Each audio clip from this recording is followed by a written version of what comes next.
માણસનું માઇન્ડ જન્મથી જ બિઝનેસ રિલેટેડ બની જાય. અહીંયા આગળ ધંધાનું નામ પડે એટલે માણસ જોખમ જ સમજે છે. ધંધો એટલે લગાવો તો જ કમાવો, અને લગાવો આપણા જોડે હે ને. લોકોની ઉલટી મેન્ટાલિટી છે. તો જેમ જેમ જમાનો બદલાય ને એમને ધંધા કરવાના તરીકા બદલાય છે. લોકો આને સ્કીમની નજરે જુએ. રિયાલિટી એવી છે કે જેમ એ સમયે જ્યારે મોબાઈલ નહોતા, એન્ડ્રોઈડ, એ સમયે ટેલિફોનના વાયરવાળા ડબલા હતા. ઘરે જોયેલા? કેટલા લોકો જોયેલા ડબલા? નવી જનરેશન જો ઘણા લોકો એવા કે એમને ડબલું નહીં જોયું, કારણ કે એ પાછળથી જન્મેલા બિચારા, એમને ખબર ના હોય. મતલબ એક ડબલાનો સમય હતો. એ સમય વાયરથી ક્યાં આગળ થોડો વાયર લીકેજ થયો હોય તો બરાબર અવાજ ના થતો તો પ્રેશર રિપેર કરવા માણસ બોલાવવો પડતો. અમારા ઘરે હતું એટલે મને ખબર છે.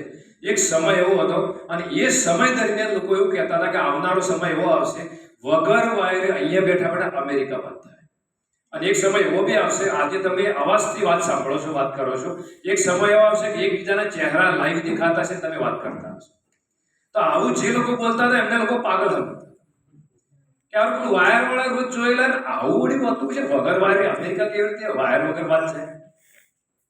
જે લોકો પાગલ સમજતા હતા એ લોકો આજની તારીખમાં એક અને બે મોબાઈલ લેતો ફરક નહીં પડતા. તો ડાયરેક્ટ સેલિંગ ઇન્ડસ્ટ્રીને ઘણા લોકો બિઝનેસને સમજાવવાની સ્કીમ સમજે. અહીંયા તમે શું બતાવી? પ્રોડક્ટ જ બતાવી. જે માર્કેટમાં લોકો દુકાન કરીને માલ વેચે છે એ પ્રમાણે અમારી કંપનીની બ્રાન્ડ છે. જે લોકો દુકાન કરીને સ્ટોક લઈને ધંધો કરે છે એ જ કામ અમે કરીએ છીએ. કોઈ સ્કીમ નથી. બહારની દુનિયામાં કોઈ બિઝનેસ ઓનર હોય, જેમ કે પતંજલિનો માલિક છે, હિમાલયા ડાબર કંપની છે, આ કંપનીના માલિકો શું કરે છે? એ લોકો ખુદની બ્રાન્ડ બનાવી, પબ્લિસિટી કરે અને આખા હિન્દુસ્તાનની અંદર ધીરે ધીરે બ્રાન્ડને ફેલાવે છે. એવું કરે છે.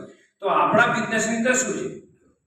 અહીંયા આગળ કંપની ખુદ બ્રાન્ડ બનાવે છે અને કંપની આપણે ઓફર કરે છે કે તમારે કોઈ ઇન્વેસ્ટમેન્ટ, કોઈ જોખમની જરૂર નથી, કોઈ ડિપોઝિટ બી આપવાની જરૂર નથી. તમે આની અંદર આયા, માય લાઈફસ્ટાઈલના ડિસ્ટ્રીબ્યુટર બની ગયા એટલે આખી જિંદગી માટે તમે બિઝનેસ ઓનર બની ગયા.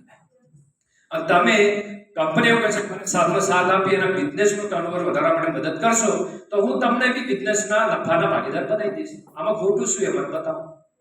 આ સ્કીમ કહેવાય, ધંધો કહેવાય? અને કોઈ એવી સ્કીમ મને બતાવો જ્યાં રિટર્ન ફાઇલ થતી હોય, જીએસટી થતી હોય. સ્કીમો તો હમણાં આવી હતી. હમણાં પાલનપુરના એક કંપનીમાં 100 કરોડ રૂપિયા ગયા પાલનપુર તાલુકા. એને સ્કીમ કહેવાય. 10,000 નોખો 20,000 લઈ લો, એને સ્કીમ કહેવાય.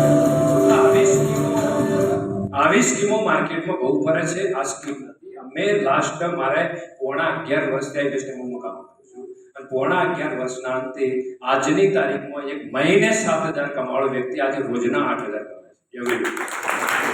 આજે મારી મહિનાની income on an average return file સાથે 2.5 લાખ રૂપિયા છે દર મહિના.